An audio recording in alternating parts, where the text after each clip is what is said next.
नमस्कार प्रणाम दोस्तों। कल की आपको स्टोरी कैसी लगी? आज फिर मैं एक नया स्टोरी लेके आपके सामने आ गया हूँ। आज की स्टोरी दोस्तों मेरे जस्ट घर के 5-6 घर के उधर की स्टोरी है। और एक घर में दोस्तों एक ऐसी खौफनाक घटना थी कि जहाँ 10 साल तक कोई रह नहीं पाया था। ये घटना को आगे चल के मैं विस्तार में बताऊंगा। पहले आप मेन घटना की ओर आइए।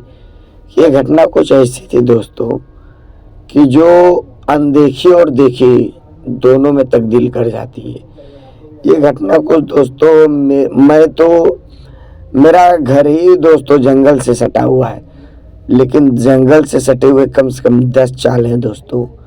लेकिन उस 10 चाल में मैं तीसरी चाल में रहता था और तीसरी चाल में मेरा 5वां रूम था दोस्तों। लेकिन ये घटना पहले वाले ही घर की, मेरे चाल के पहले घर की। होता कुछ यूँ है दोस्तों कि उस घर में ना एक खुशहाल परिवार, बीवी, बच्चे, उसके भाई, 2 बच्चे थे। एक का नाम था लड़की का पूजा और लड़का का आर्नव। दोनों, आर्नव छोटा था, पूजा बड़ी थी। पूजा जो हमारी उम्र की थी, हमारे साथ खेलती कूदती थी, ऐसा कुछ होता था। फिर दोस्तों मैंने चौथी का एग्ज़ाम दिया और मुझे अपने पिता के साथ गांव जाना पड़ा। मैं गांव गया। अब मुझे पता नहीं कि यहाँ पे क्या स्टोरी हुई क्या नहीं, लेकिन बाद में ये पता चला कि मेरे ही 15-20 दिन बाद पूजा भी गांव चली गई थी।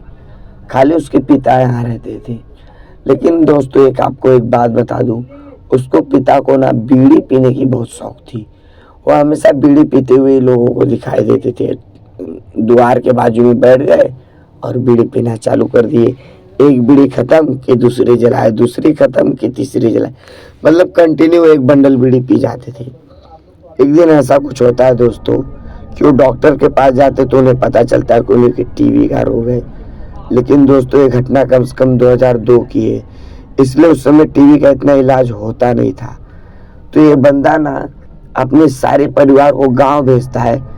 बोलता है कि तुम लोग कुछ दिन के लिए गांव जाओ और मैं कमा के कुछ पैसे इकट्ठा करके रखूंगा, उसके बाद आके यहाँ हम लोग अच्छा सा घर बनाएंगे। लेकिन दोस्तों परिवार को ये नहीं पता था कि ये बात उनके लिए घातक हो जाएगी। फिर दोस्तों सभी लोग गांव चले जाते हैं और ये अकेला घर में रहता है। एक दिन पता नहीं इसके मूड में क्या आता है, ये अपने आंग पे दोस्तों रॉकेल छिड़क के, उस समय रॉकेल चलता था, स्टोव वगैरह सब चलते थे, रॉकेल छिड़क के अपने देह पे ना दोस्तों ये आग लगा लेता है।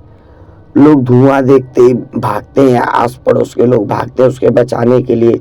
कई लोग टब में पानी लेके लोग बहुत कोशिश करते हैं दोस्तों, लेकिन इसकी जान नहीं बचा पाते। ये उसी घर में मर जाता है। और उस घर में मरने के बाद दोस्तों 1-2 दिन बाद कुछ ऐसी घटना होती है जिसे लोग ना निगेटिव पावर समझते हैं और उस घर को ना दोस्तों लोखंड की सिकड़ी से ना लॉक कर देते हैं।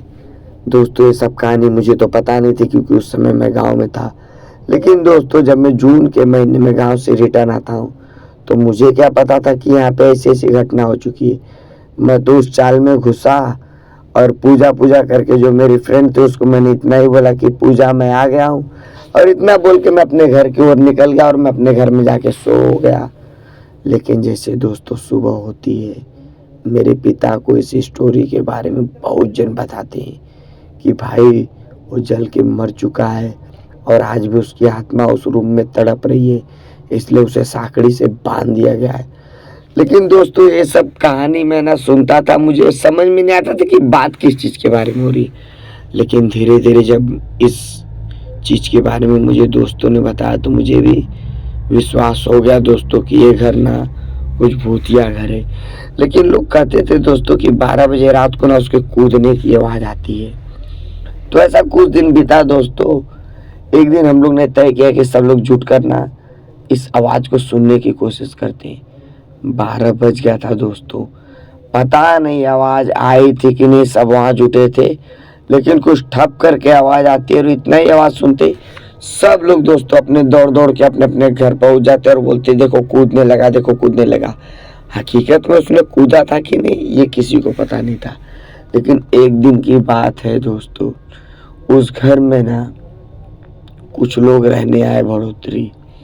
वो बढ़ोतरी रहने आए ना दोस्तों, तो पहले दिन तो उनके साथ कुछ नहीं हुआ, लेकिन दूसरे दिन उनके साथ कुछ ऐसी घटना हुई जिसे सुनकर आपका दिल दहल जाएगा।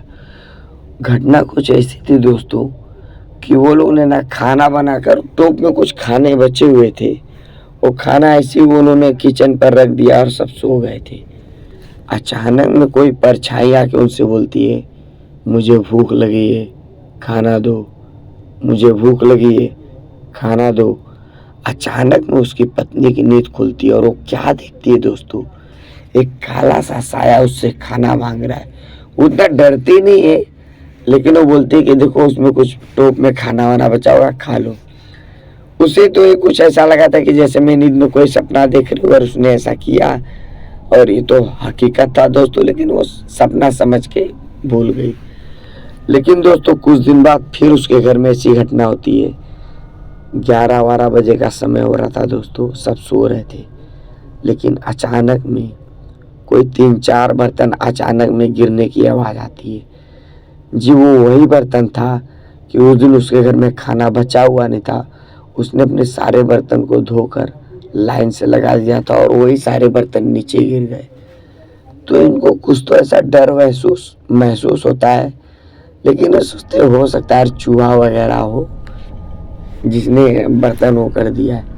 लेकिन दोस्तों ऐसे कुछ दिन बीत जाते हैं, फिर इनके साथ कुछ ऐसी घटना होती है जिसको सुनकर आपका दिल दहल जाएगा।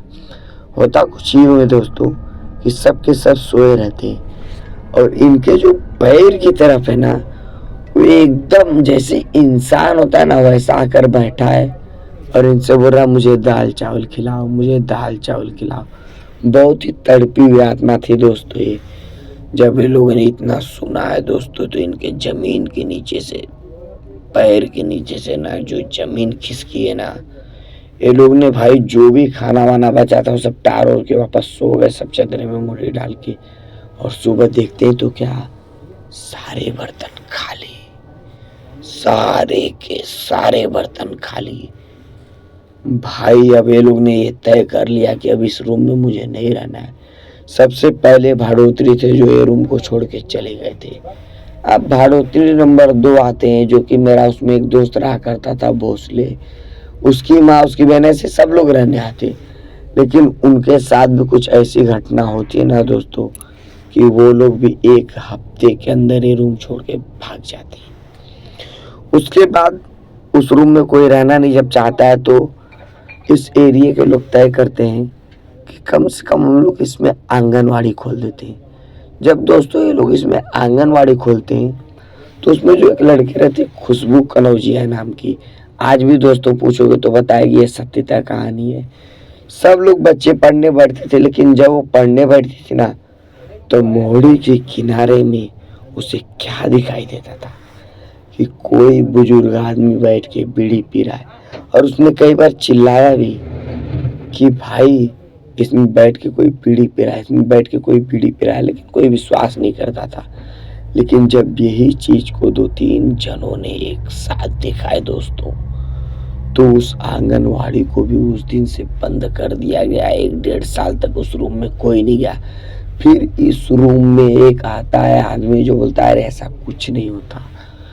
जब वो आदमी उस रूम में प्रवेश मारता है, उसे ऐसा कुछ महसूस तो नहीं होता दोस्तों, लेकिन एक चीज मैं आपको बता देना चाहता हूँ। जब वो आदमी वो रूम में एंट्री मारता है ना, और जिस दिन वो सोया रहता है ना, उसके गले पे ऐसा लगता है कोई बैठ के उसके जो बालों को है ना चारों साइड घुमा रहा है, घुमा रहा है, घुमा रहा है, घुमा रहा है, और ये छुड़ाने की कोशिश कर रहा है पर छुड़ा नहीं पा रहा है। और अचानक में जब इसकी नींद खुली तो बाल ऑटोमेटिक छोड़ दिया। और जब अब इसने अपना हाथ बाल पे सो रहा है ना दोस्तों, और इसमें लिए ना हाथ की, तो सेम वही स्मेल जो जलेले आदमी की आती है। बस ये समझ गया कि भाई यहाँ पे कोई तो नेगेटिव पावर है, कोई तो पैरानॉर्मल एक्टिविटी है, यहाँ से मुझे चल देना चाहिए। वो तुरंत दोस्तों वहाँ से उठता है और तुरंत चल देता है। और चलने के बाद ये कथा आके सबको बताता है। दोस्तों मैं आज भी आपको बता रहा हूँ, आज से 10 साल पहले उस गली से 7 बजे, भले मेरे आगे ही गली थी, पर किसी की हिम्मत नहीं करती थी वो गली में जाने की। आज भी आप मेरे एरिया में आके इस कहानी के बारे में पूछोगे तो आपको कई लोग इस कहानी के बारे में बोलेंगे भाई ये सत्य था। लेकिन आज उस घर में पूजा वगैरह सब हो चुकी है, उसमें आज लोग रहते हैं, ऐसी कोई बात नहीं।